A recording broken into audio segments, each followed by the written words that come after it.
Giovedì 13 maggio, Santa Emma. È il 133esimo giorno dall'inizio dell'anno, ne mancano 232 al termine. Il sole sorge alle 5:42 e tramonta alle 20:32. La luna sorge alle 6:46 e tramonta alle 22:19.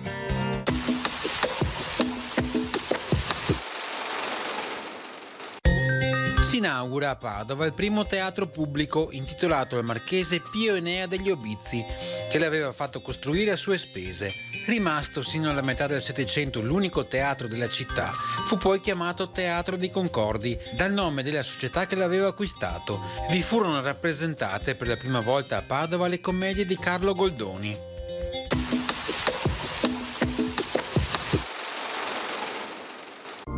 Le previsioni per domani: instabilità con addensamenti nuvolosi anche significativi e qualche schiarita specie nelle ore centrali. Precipitazioni, probabilità nel complesso da alta a medio-alta per fasi di fenomeni da sparsi a temporaneamente piuttosto diffusi, anche a carattere di rovescio o temporale. Temporanea discesa del limite delle nevicate nelle prime ore, indicativamente fino a 1600-1900 metri. Temperature: le minime in montagna aumenteranno, specie nelle valli, e altrove saranno stazionarie o in leggero calo. Le massime subiranno una diminuzione da lieve a moderata.